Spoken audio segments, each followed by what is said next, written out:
before retiring literally at the acme of his bureaucratic profession when he served as Foreign Secretary. He was also pivotal, actually, to the achievement of the US-India Civil Nuclear Agreement, right from its early days, when it existed in embryonic form as the new steps of strategic partnership, all the way to the end, when we completed the many serial steps in the completion of the agreement.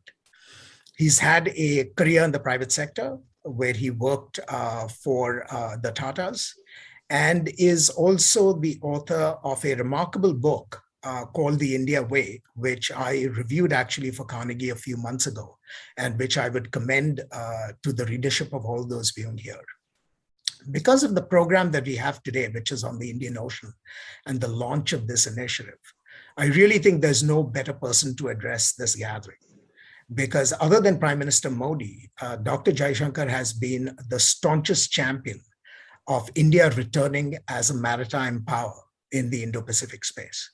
He has consistently made the argument that India should be ramping up its investments to sustain the return to the maritime role that it once played prior to the colonial era.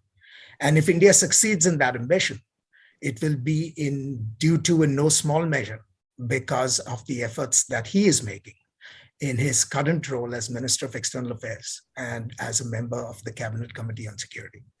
So without further ado, I want to welcome you, Dr. Jaishankar. It is wonderful to see you. I will give you the floor to offer brief remarks, and then I hope we will have the opportunity to have a conversation. Thank you so much for doing this for us. Thank you. Ashley, Darshana, let me say it's really great to be back with Carnegie, and like you, Ashley, I'm thankful that we still connect, but I would have much rather connected, of course, in person. So what I thought was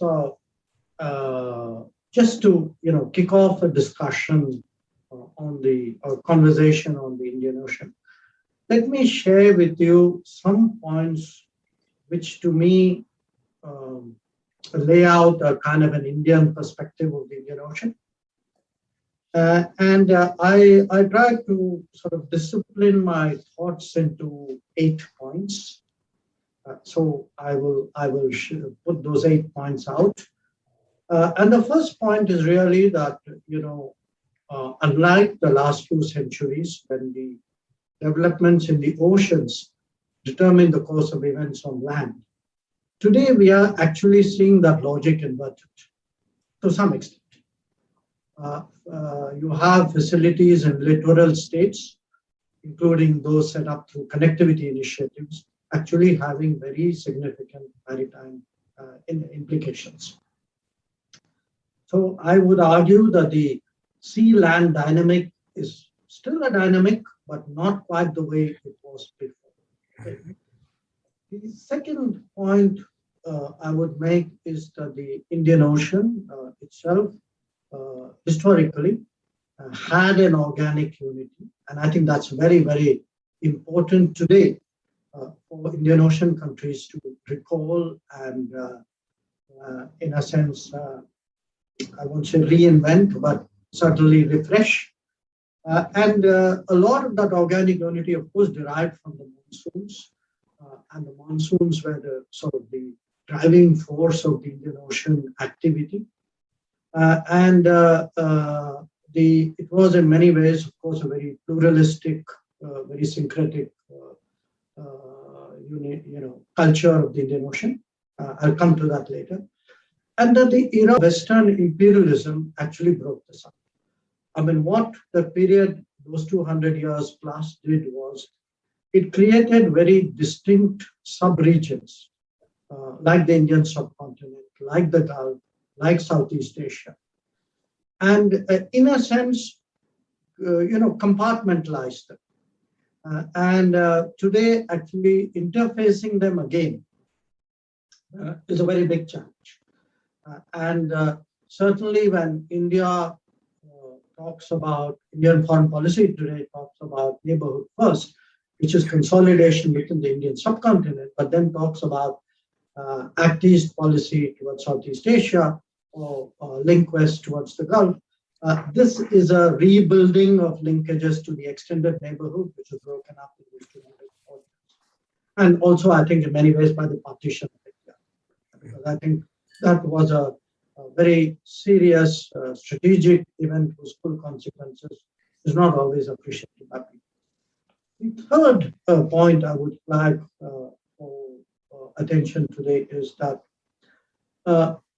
considering that we have such a large coastline, a vast expanse of ocean below us, so many islands, it's interesting that it's only in 2015 that India actually formally adopted a comprehensive maritime strategy. And this was done when Prime Minister Modi went to Mauritius in March of 2015. He gave it the acronym of SAGAR, which is a word for ocean in Hindi. And but what it has done, this comprehensive view, it has actually created, I would say, outlook cutting across bureaucracies and departmental silos. So you've seen much more maritime activity and maritime commitments. You've seen a ramp up of HADR operations. There have been 7 big ones, actually, without counting even the COVID-related operations. A large number of coastal surveillance agreements with Indian Ocean partners. White shipping agreements with 22 countries. Many more are still in the pipeline. A hydrographic cooperation with 6 countries. And military training in the Indian Ocean region with 11 countries. All in all, actually, India has acquired the reputation of being a first responder.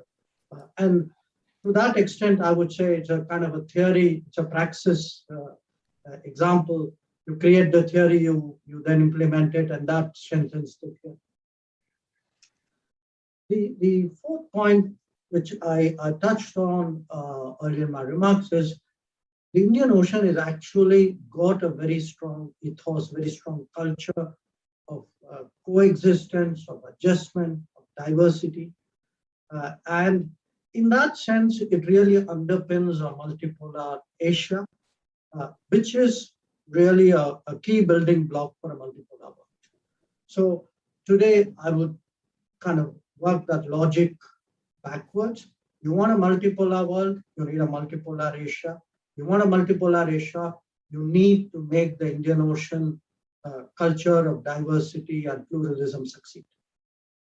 My fifth point, the centrality of the Indian Ocean to global development has actually grown in the last few decades. And it has grown because of the rebalancing in the world order. That as Asia's salience has increased, as Asia's economic weight has increased, as trade routes have grown, there's been a strategic consequence to all of that. And this is important to an audience which has historically been more focused on the Atlantic and the Pacific to understand. So when you think in power terms, in national terms of a rebalancing, and say, okay, China and India, say, have grown much bigger, Asia's growth in weight has increased. Do look at the maritime, the parallel maritime rebalancing which has taken place, which is actually the Indian Ocean has gained in prominence and significance as compared to the Pacific and the Atlantic. My sixth point would be that we have, after the Second World War, treated the Pacific and the Indian Ocean as very distinct theaters. And there's a good reason for it. A lot of it is to do with the United States. I think because the United States was so dominant in the Pacific and was, the immediate post-war strategy was very Japan-centered. Then there were the events in China, the Korean War, eventually leading on to the Vietnam War. In a sense, Pacific was more American, and at least in the 50s, Indian Ocean was more British. And then as, as British power receded, you actually had, I would say, a definitional wall between them, different degrees of, sort of commitments, different degrees of presence. But that separation between the Indian Ocean and the Pacific Ocean, I think, has become less and less tenable. I would argue partly because the Northeast Asian countries are today much more visible in the Indian Ocean, Japan, Korea, most of all China. And the Indian Ocean countries, many of them, especially India, much more visible in the Pacific. And the United States actually treating the Indian and the Pacific in a much more integrated manner than it has ever done before. So the Indo-Pacific, it's very difficult today to talk of the Indian Ocean without really going into the Indo-Pacific. And the Indo-Pacific, I don't think is any more an argument or a debate. I think it's pretty much a reality. It is definitely a policy for a lot of countries. So we need to take that as a perception. Now, my second point, within the Indian Ocean, within the Indo-Pacific, we have actually seen cooperation grow very rapidly, variety of reasons. Now, typically, I don't say this as a criticism, but we, in our business, and particularly your business, Ashley, you tend to look at it much more as hard security. Whereas I would say it's both the reality warrants and I would even say the politics warrant a much more rounded approach that we look at a lot of other factors other than hard security. And an interesting initiative in this context is actually one which India had tabled at the East Asia Summit 2 years ago. It's called the Indo-Pacific Oceans Initiative. And it has 8 pillars. It looks at, ecology, environment, connectivity, obviously, the educational, scientific exchanges. And there's been, COVID, of course, has disrupted some of this, but already the Australians, the Japanese, the Indonesians, the French have all bought into it by agreeing to lead various pillars in this basket of it. And my final point, the changes which I've spoken about, the rebalancing, the need to treat the Indian and the Pacific Ocean as a much more integrated setup. The political reflection of a lot of these changes is expressed in the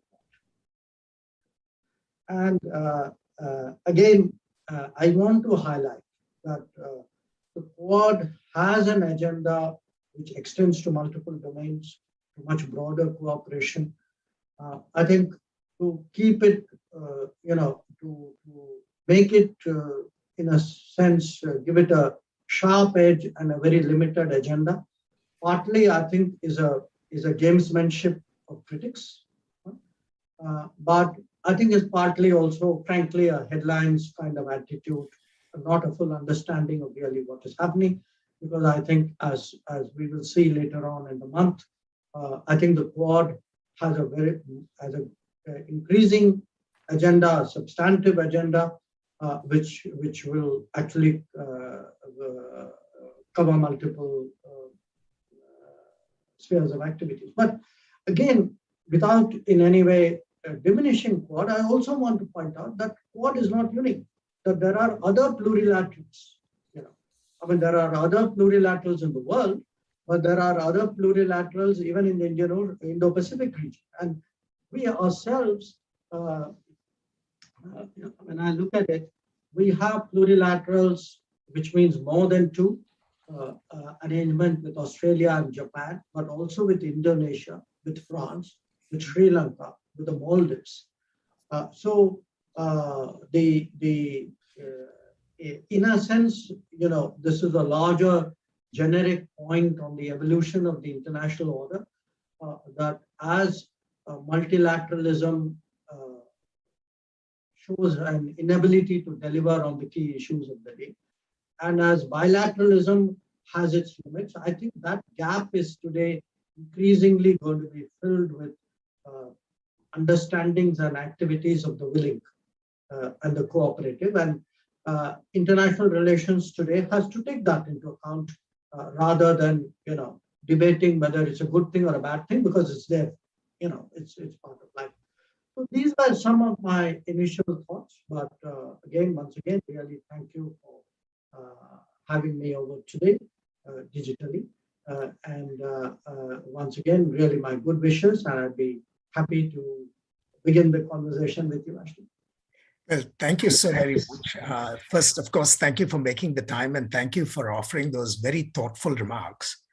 In some ways, you've made my life really harder, because the richness of your remarks encompasses such a broad array of themes that I think it will be virtually impossible to engage every one of them. But there were three themes that, just listening to you speak, jump out at me. And so I want to engage you on each of those three themes sort of sequentially. The first is the continuing sort of dialectical tension between fragmentation and unification. You mentioned the colonial legacy and the contribution that it made. I wonder whether those pressures for fragmentation still do not persist. May not be in a colonial guise, but in the guise that there are new architectures, new infrastructure plans, et cetera, that have had the consequence of actually dividing the region in many ways, rather than achieving that ambition of unification. In other words, if there are geopolitical pressures that are pushing for fragmentation, can this fragmentation be overcome by alternative instruments relating to economic integration, soft security, and so on and so forth? How do you see the struggle between fragmentation and unification today going forward? Well, I think it's a very good question, and quite honestly, Ashley, you kind of improved on my observation. I think you've set it out in a very sharp conceptual way. Look, in a sense, I would argue both fragmentation and unification are extreme positions. Fragmentation could be past fragmentation, there could be new fragmentations, and where if while we want more integration, if that happens in a sense under the rubric of a much more unipolar worldview, then I would argue that is obviously not in the overall interest of the region. So as always, or not as always, but as very often, I think the best answers lie somewhere in the middle, which is why the middle path is embodied with so many virtues. And to me, the middle, getting the balance right would be actually create a much more participative, much more consultative, in a sense, a much more coordinated, cooperative kind of Indo-Pacific. Now, I recognize it's easier said than done, and some weeks ago, I had actually spoken at some length in Australia and in the ANU, contrasting how actually Europe has dealt with these challenges as opposed to Asia. And the fact is, we in Asia are struggling with it for a variety of reasons. So I think a lot of what you are going to see now, which you already see, these are those efforts, And certainly, I think I'm just giving you Quad as an example because of my last comment. It is an effort at cooperation. It is an effort at cooperation between 4 countries who are actually located in a sense at four corners of the Indo-Pacific, but who are all impelled by a sense of responsibility for global good and duty towards the global commons, who have found it possible, who have the comfort today to work with each other. Mind you, each one has made an extra effort. I mean, it wasn't something which was predestined. In fact, recent history was a little different. But they've all tried to overcome that, approach their global responsibilities with a more open mind. And I think are trying to say, okay, how do we work with this? Now, I think that the other efforts, as I said, there are many trilaterals out there. The East Asia Summit and the ASEAN forums also themselves add to some of this. So you will have, it's a big region. It's a very complicated region. It will have many building blocks of many kinds. And the right thing is to be open to all of them, rather than, get into a very sort of binary with me against me kind of output. Yes.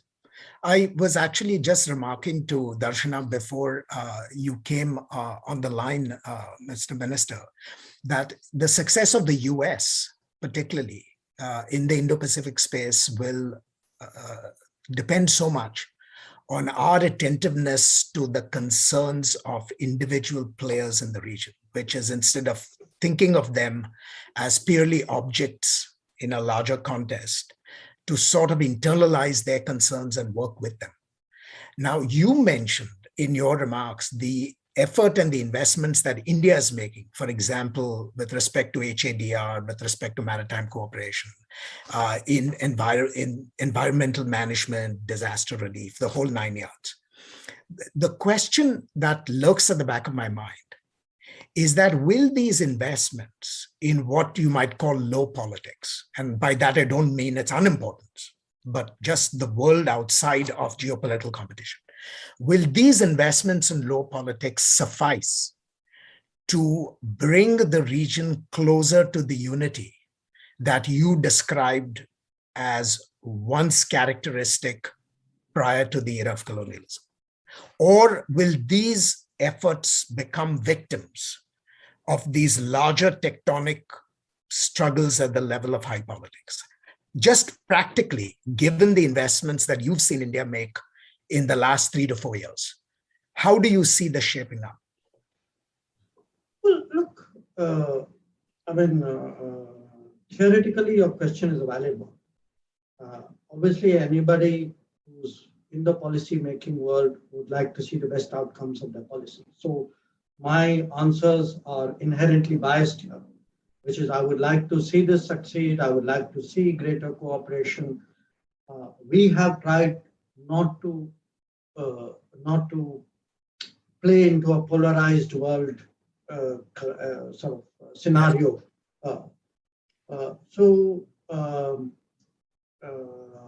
I'm not suggesting it would be easy. I'm also not in denial of the realities of geopolitics. After all, I do it for a living. But my sense is it should be our endeavor to try to widen the areas of convergence and commonalities, because that is how regions actually develop. My sense is, if you actually ask people philosophically and even practically, saying, look, would you like to see some kind of lowest common denominator which is continuously raised in terms of what are the common interests of the region? I think almost everybody would say yes. Now, there will be, when there are difficult relationships, I think they will have to be, in a sense, reconciled with this direction. That process will have its challenges. But again, I would argue that such a vision, and it's not just a vision, I think there is a practical basis for it, actually will have a a dampening effect on very sharp competition. That as it is, in a sense, globalization is a constraining force in this, in the way international competition works. But I would argue that the more platforms you have, the more people work with each other, the larger the consensus. I think all of this will be contributing. So, to my mind, rather than you posed it in sense of unification, fragmentation, I would also say stability, instability. And to my mind, these are all stabilizing. We'll never have perfect stability, but there'll certainly be mitigative and contributive factors to how the region would develop. And you have a great asset going in, and the asset you have growing in is that almost every country in the region shares these goals, as you pointed out. Every country in the region wants to protect its independence, wants to protect prosperity, wants to deepen the linkages. The question I have, and I want to transition to a second theme in a minute, but the last question I have on this theme is, do you believe that the community of countries that care about freedom and prosperity in the Indo-Pacific are applying the right quantum of resources to attaining these objectives? Or is there still a gap between what our aspirations would require us to do and what we're actually doing? In the real world, actually, there'll always be a gap. There will always be a gap because our aspirations will always be ahead of reality. Our promises will always be ahead of performance. It's in the nature. It's in the nature of public policy making. And again, if you look at it, a lot of countries, even before the COVID, but especially after the COVID, are extremely concerned about rebuilding at home, most notably the United States. And therefore, a lot of foreign policy and strategic postures will be based. They will not be capability driven or resources driven. They will be capability and resources optimized. But we'll have limited capability and resources. The task will be bigger than those capability and resources can address. And my sense is we'll both be creative on how we use it, but creative also in terms of understandings and arrangements. And I think if you look at the evolution in the thinking of many, many countries in the Indo-Pacific, one of the big changes today is the fact that there's a greater willingness to work with others.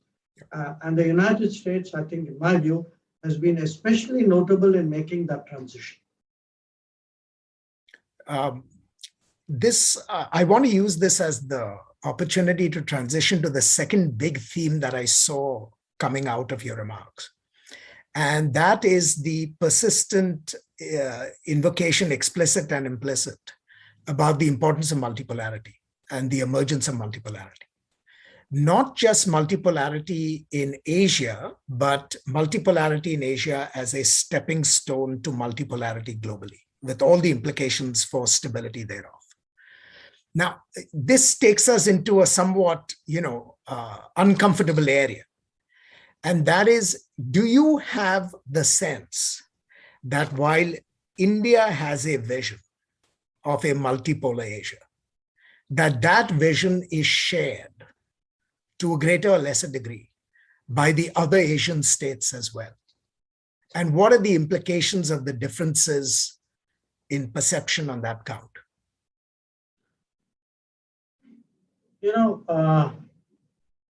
The answer to that would be that most of the major states in Asia would subscribe to multipolarity. Okay. Now, here is the sort of dilemma of international relations.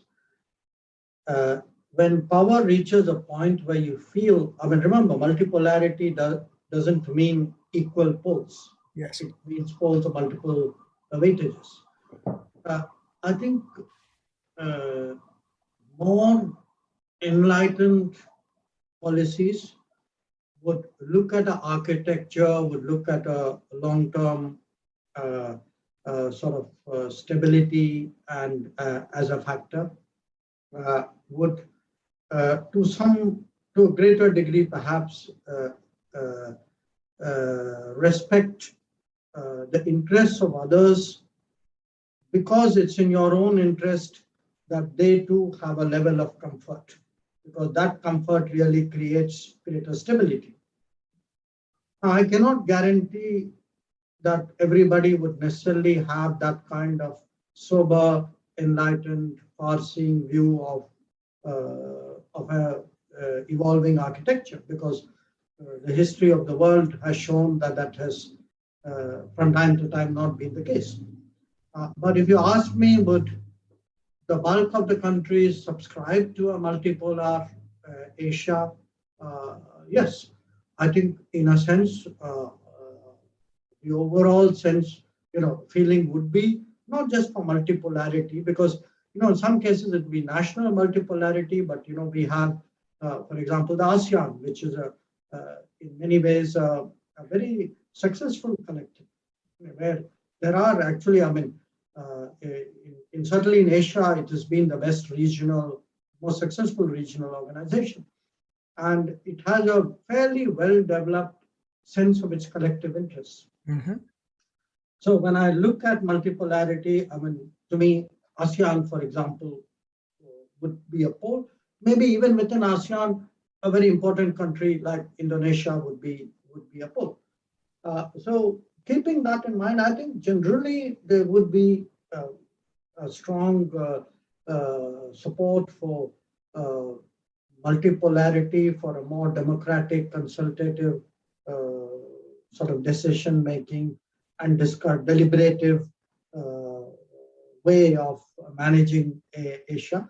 In many ways, the East Asia summit process, the ARF, the ADMM, all these are all sort of platforms which contribute to that. But we are still in a relatively, I would say, early stage of evolution. When you compare it to Europe, for instance, yes, you can see the difference. But I do take the point that what kind of multipolarity, and for example, to me, multipolarity would not be uniform, but would not be hierarchical. So I'm glad you raised that last point, because to my mind, that is the rub of the whole question. You can have a multipolarity in terms of differences and capabilities, but does that then translate into limitations on one's autonomy and freedom to choose? And if you have a vision of multipolarity that is hierarchical, with states progressively losing their autonomy depending on where they fit into the scale, then that's certainly not the multipolarity, obviously, that you would consider to be desirable. Actually, all I can say is India did not accept a hierarchy when India was very much weaker.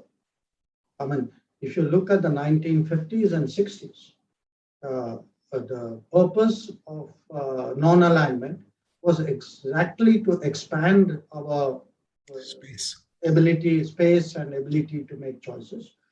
And it was also a very clear sense that, the world will change. Time is with us. We will go up the ladder. And sure enough, 75 years later, I think we can, the world has evolved. We have evolved. In the earlier phases, we used to worry about how to maneuver between poles. Today, we would be moving in the direction of becoming one of the poles. I think there's still a lot of space there to be covered. But certainly, I don't think anybody can make a credible case to to Indians or in India, why we should accept constraining of choices or, hierarchical order. Thank you. Thank you for that answer, because I think that is really what is at the minds of many, particularly in the United States. I know your time is really at a premium, but I do want to ask you just one last question, because it was such an important theme in your 8 points, and that is the whole issue of rebalancing. The United States has expressed an intention to rebalance to the Indo-Pacific, and you have seen our own discussions in this country now going back, over 10 years. I want to ask you about India's challenges with respect to rebalancing, and in particular, the dilemma that India faces with respect to its continental versus its maritime commitments. It seems to me that one of the consequences of our departure from Afghanistan is that the security environment in India's continental spaces has become more complicated. Partly because there is a threat of the resurgence of terrorism, partly because the overarching ideas about jihadism triumphant have not been extinguished, and partly because new players now have emerged on the scene with the capability to cause India real harm. The question I have for you is, what bearing will these challenges have on India's ability to play in this bigger maritime space? Will there be distractions in terms of constraints on leadership time? Will there be constraints in terms of resources that you can apply, and so on and so forth? How do you see India juggling between the continental and the maritime challenges? Before I come to that, if I can just say a few words about rebalancing itself, because rebalancing is a very broad, sweeping term, and it all depends on the domain to which you apply it. And the parameters which actually go into your definition of rebalancing. Obviously, economic rebalancing was one, in a way, I would say the primary driver. Definitely political and capability rebalancing, which comes with that. But I think there is also, to a great extent, the next phase, which is a kind of a cultural and a narratives rebalancing. Certainly, I think one of the challenges today is to get people to have a balanced appreciation that the progress of India doesn't mean India looks more and more like the West. In fact, the progress of India will mean India looks more and more like India. And it's time that people in the Western world, particularly in the United States, have actually a better understanding of what that means.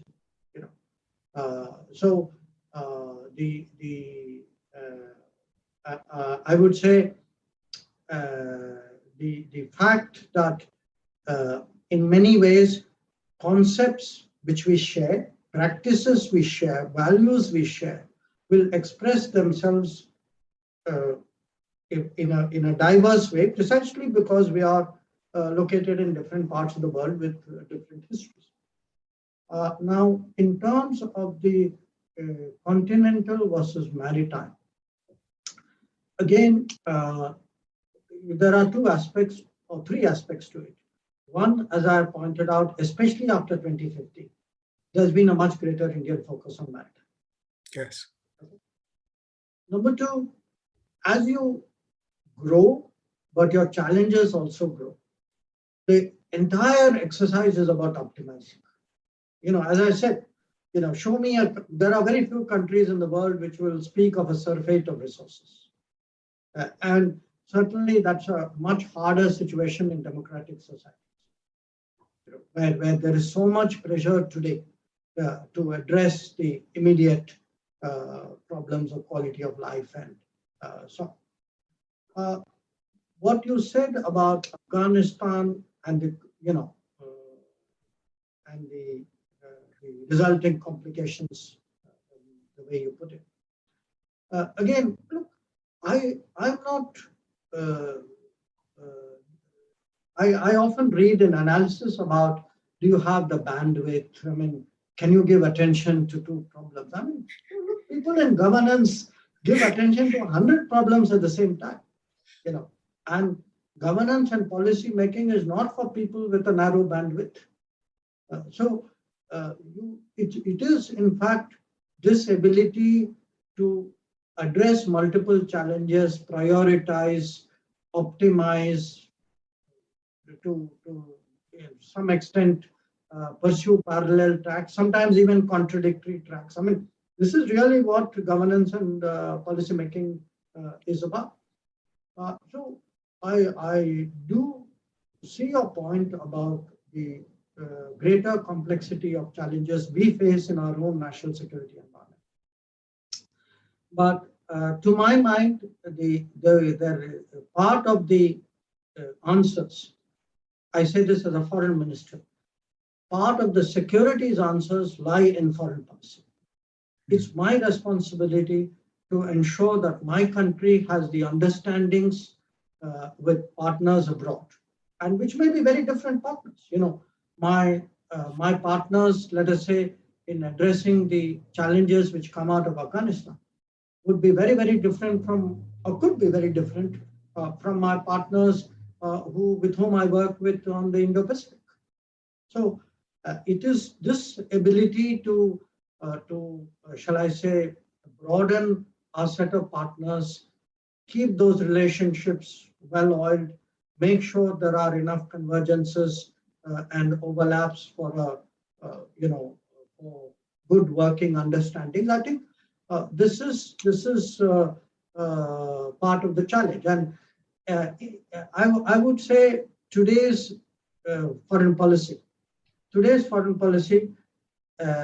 I mean, first of all, it at one level it's more issues are much more integrated, but very often you have to work with partners of choice on issues of choice.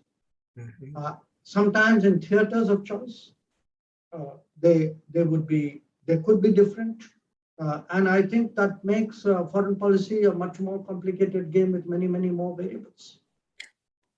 Well, I want to thank you on that note for your customarily sophisticated and subtle answers to many of the questions that I posed. For us, this is really a wonderful opportunity to hear you up close on issues that are not going away. And I only hope that we will have more occasions to engage with you as your time and circumstances permit, and that before too long, we will actually be able to welcome you once again in person at the endowment itself. As you can well imagine, the building is shut right now. We are in the process of a slow comeback, but hopefully within a few months, when travel begins in earnest and things hopefully go back to normal, we'll have a chance to see you in person in Washington. But let me really take the opportunity to thank you for spending the time today. Thank you very much. It's been a pleasure.